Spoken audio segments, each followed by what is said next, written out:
اي حد بيقولك انك ممكن تبقى غني بسهوله كذاب. يا كداب. بس انت ممكن تبقى غني بسرعه. ده اللي المالتي مليونير ام جي دي ماركو قاله في كتاب ذا مليونير فاست لين. بس برضه عشان ما نقولش الكلام على الراجل ما قالهوش، هو معناه هنا بسرعه بان انت تبقى غني في خلال 10 ل 12 سنه، واللي هو لو حسبتها هتلاقيها فعلا فتره قليله. دي ماركو في الكتاب بيقسم الناس لثلاث انواع. النوع الاول هو السايد ووك اللي بيمشي يعني جنب الحيط.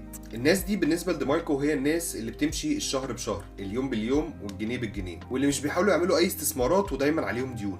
بشكل كبير ما عندهمش اي مشاريع او شغف او اي حاجه، وكل طموحاته ان هو يوصل لاخر الشهر عشان يقبض فلوس عشان يعرف يسدد وان هو يعرف يخرج ويعرف يتفسح. يعني ممكن نسميهم ناس نص متدروشه كده. والنوع التاني في الكتاب هم اسمهم ذا سلو لين، واللي اغلبنا فيهم، ودول اللي زينا واللي زي اهالينا، واللي اهم حاجه بالنسبه لهم هي الشغل. والشغل بالنسبه لهم هو ده المصدر الاساسي اللي بيجيب لهم بيها الفلوس. والشغل هنا معناه وظيفه ليها ميعاد محدد و9 to 5، يعني ليها وقت معين وبتنتهي في وقت معين. وعلشان تقدر تجيب فلوس اكتر انت محتاج تشتغل على نفسك اكتر، بانك تقعد تذاكر وتقعد تاخد كورسات وتقعد تتفنن في الشغل بتاعك وغيرها من الطرق، فتعرف تترقى في الشغل بتاعك وتعرف تعلى بالسالري بتاعتك وتعرف تعلى بالفلوس بتاعتك، فهتبقى اكنك ده الابجريد بتاعك. وتعرف من الفلوس دي تحوش اكتر، فهتقوم مثلا رايح مشتري شقه، والشقه دي تبتدي تاجرها وانت عندك 60 سنه وتعيش على فلوسها. يعني نقدر نقول ان النوع ده بيأمن نفسه بس بعد وقت طويل جدا من الزمن. طيب ليه اغلبنا بيروح للنوع ده؟ لان النوع الاول بتاع السايد ووك بيخوف جدا وما فيهوش امان، لكن النوع ده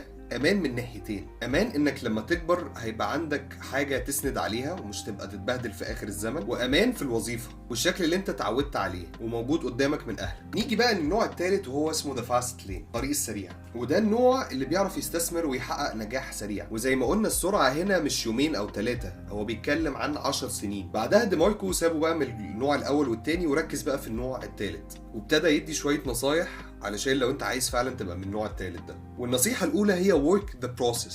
ناس كتيره قوي بتقع في فخ ان فاكرين ان النجاح ده حدث او حاجه بتحصل في يوم وليله، وده لانك بتشوف الشخص اللي نجح بعد نجاح. فانت بتشوف مثلا ممثل بعد ما خد دور البطوله، لكن مش بتشوفه بينام قدام المسرح علشان دور بيمثله في مسرحيه محدش يعرف حاجه عنها. وكمان ده بسبب السوشيال ميديا، ان الناس محسساك ان هم نجحوا في يوم وليله وان هم ناموا وصحيوا وبقوا جامدين جدا. الحقيقه ان النجاح ده بروسس مستمره، ولازم تفضل شغال عليها لدرجه طويله جدا، وفي الاخر هيبان النتيجه بتاعتها. النصيحه الثانيه هي بيلد ماني تريز. وهنا ما يقصدش بقى شغل انك تجيب واحد تحتك فاللي تحتك ده يجيب اتنين تحته فانت هيبقى معاك يخت بعد 3 شهور. الماني تريز هنا يقصد بيها ان انت يبقى عندك بيزنس يبتدي يشتغل لك من غير ما يبقى الموضوع متحدد بالوقتك. يعني انت دلوقتي مشكله النوع التاني ان انت الفلوس اللي بتخش جيبك هي الفلوس الوقت انت بتشتغل فيه من 9 ل 5، واللي انت عشان تزود فلوسك محتاج تشتغل من 9 ل 10 او تحاول تترقى في وظيفتك. بس هو هنا بيتكلم ان انت لو بقى عندك بيزنس،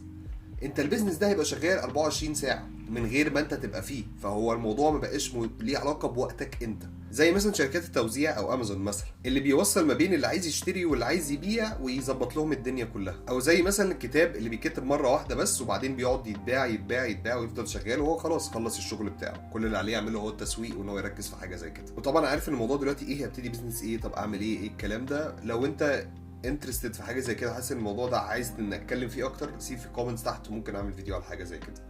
بس انا بس بفتح دماغك دلوقتي. النصيحه الثالثه هي switch from being a consumer to producer. دي ماركو بيقول ان الفرق ما بين اللي بيعمل بيزنس ناجح واللي ما بيعملش هي نظرته للاشياء. بتاع البيزنس دايما بيبص للحاجات اللي حواليه من نظره بروديوسر مش مستهلك للخدمه. فلما مثلا بيخش مكان او بيشوف برودكت قدامه بيفكر ازاي ده اتعمل وازاي وصل له، مش بيفكر انه يشتريه وخلاص او ان هو يستخدمه زي اي مستهلك في الدنيا. وبعدين راح ادى نصيحه رابعه بونس.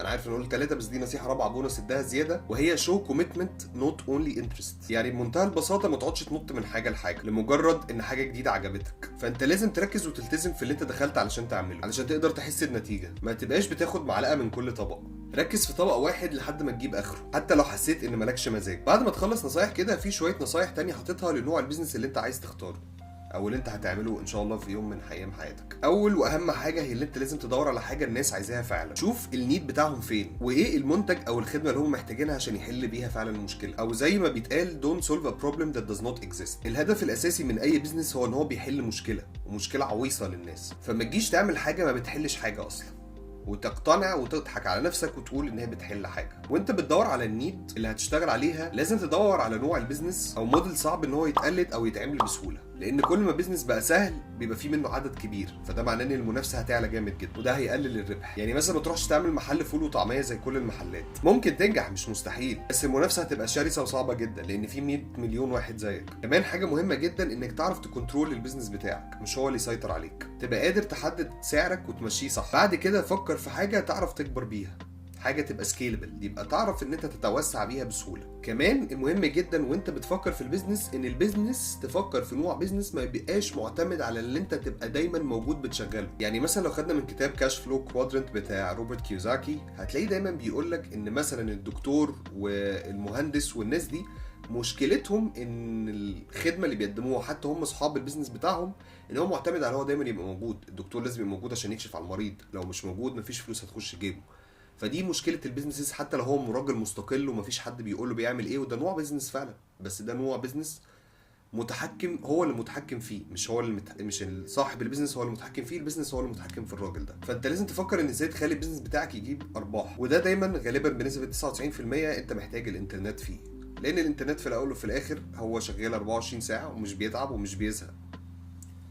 فانك تبيع حاجه اونلاين، انك تعرف تعمل حاجه مش موجوده، انك تعرف تبيلد بيرسونال براند، كل دي حاجات هتعرف تخليك تشغل بيزنس انت مش موجود، مش محتاج تبقى موجود فيه. لو عايز اتكلم عن افكار للبيزنس وحاجات ممكن تعملها، سيب في كومنت تحت وممكن اعمل فيديو عن حاجه زي كده. المهم ان كل الحاجات دي لو اتطبقت مع بعض هتعرف تبيلد بيزنس بيعمل فلوس وبيدخلك فلوس. وفي النهايه انك تحقق ربح اللي انت عايزه مش حاجه سهله زي ما الناس فاكره، وبيحتاج التزام وتخطيط وشغل جامد جدا وتضحيات رهيبه، بس برضه ممكن يكون ربح سريع في خلال 10 سنين. فاهم حاجه، انا جاي هنا بس افتح لك دماغك وافهمك الفروقات ما بين طريقه التفكير ما بين الناس، وخليك على مهلك وخطط وفكر، وان شاء الله هتعرف توصل للي انت عايزه. اتمنى يكون الفيديو ده عجبكم، وانا هسيب هنا ملخص كتاب ازاي تبني دماغ تانية Building a Second Brain، واشوفكم في فيديو تاني ان شاء الله.